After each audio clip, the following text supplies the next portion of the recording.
नमस्कार और हमारे पोलर वन एआई की गहराई से जानकारी में आपका स्वागत है। हम 2018 से अत्याधुनिक ट्रेडिंग एल्गोरिदम विकसित कर रहे हैं और 2020 में एआई संचालित मॉडलों के साथ हमारी पहली बड़ी सफलता मिली। उसके बाद हमारा सॉफ्टवेयर 2022 में FTX के बंद होने तक सफलतापूर्वक चलता रहा।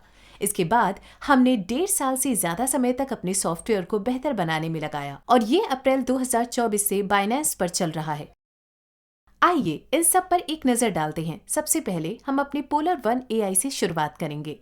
यहाँ डैशबोर्ड पर हम अकाउंट बैलेंस, आज का PNL, एवरेज वीकली प्रॉफिट और परफॉर्मेंस मैट्रिक्स देख सकते हैं। हमारा सॉफ्टवेयर सोमवार से शुक्रवार तक ट्रेड करता है, इसलिए आज शनिवार है, इसलिए आज का PNL 0 USDT है क्योंकि कोई ट्रेड नहीं हुआ है। नीचे की ओर हमें विभिन्न विजुअलाइजेशन दिखाई देते हैं जिनमें पूंजी वृद्धि भी शामिल है, जिस पर हम थोड़ी देर में फिर से नजर डालेंगे। ट्रेडिंग पेयर परफॉर्मेंस दिखाता है कि हर ट्रेडिंग पेयर कितनी बार ट्रेड होता है और उसने कितना प्रॉफिट जमा किया है।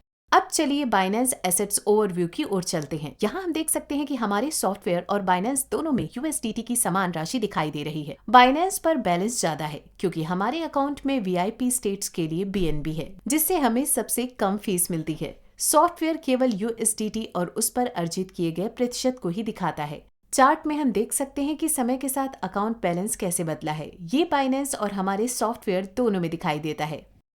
आगे आइए PNL एनालिसिस पर नजर डालते हैं। यहाँ हम देख सकते हैं कि पिछले 7 दिनों और 30 दिनों में अकाउंट ने कैसा परफॉर्म किया है।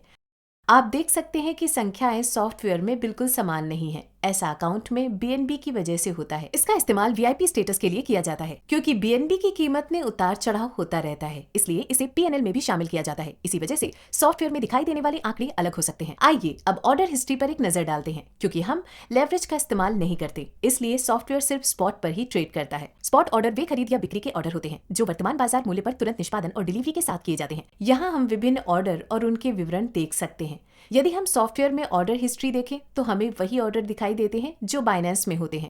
ट्रेड हिस्ट्री में आप ये काफी स्पष्ट रूप से देख सकते हैं कि सॉफ्टवेयर कितने ट्रेड निष्पादित करता है। पिछले 6 महीनों में 2,50,000 से ज्यादा पेज पर ट्रेड हुए हैं। आइए इस पर गहराई से नजर डालें कि हर ट्रेड का फैसला कैसे लिया जाता है। यदि हम किसी ट्रेड पर क्लिक करते हैं तो हमें 100 विशेषज्ञ दिखाई देते हैं। ये 100 स्वतंत्र AI मॉडल हैं जिनमें से हर एक को अलग अलग डेटा पर प्रशिक्षित किया गया है। सॉफ्टवेयर अब इस पेपर के लिए प्राइस डेटा, इस मामले में सोलाना के लिए बाइनेंस API के जरिए लेता है। इनमें से हर मॉडल डेटा को एनालाइज करता है और -1 और +1 के बीच एक वैल्यू देता है। -1 का मतलब है कि मॉडल ने एक मजबूत सेल पूरी की है और +1 का मतलब है एक मजबूत बाय। इस ट्रेड के लिए हम देख सकते हैं कि 100 में से 87 मॉडल शामिल किए गए थे। जिन लोगों को बाहर रखा गया है उन्हें आउटलायर्स या ऐसे मॉडल माना जाता है जो एक दिशा में बहुत ज्यादा मजबूत है। अनुबंध स्तर पर हम नतीजे देख सकते हैं। 47 खरीदे, 17 होल्ड करें और 23 बेचें, जिससे मीडियम 0.236 हो गया।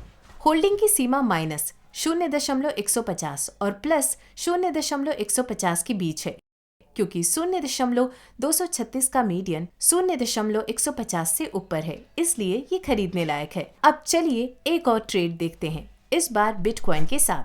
हम देख सकते हैं कि 95 मॉडल शामिल किए गए थे जिनका मीडियन 0.187 था, जो फिर से खरीदने की ओर ले जाता है। अंत में इथेरियम के लिए एक और खरीद। ये सभी फैसले मिलीसेकंड में लिए जाते हैं। आपके ध्यान के लिए धन्यवाद और हमें उम्मीद है कि आपको हमारी पोलर वन AI की इस गहरी जानकारी का आनंद मिला होगा।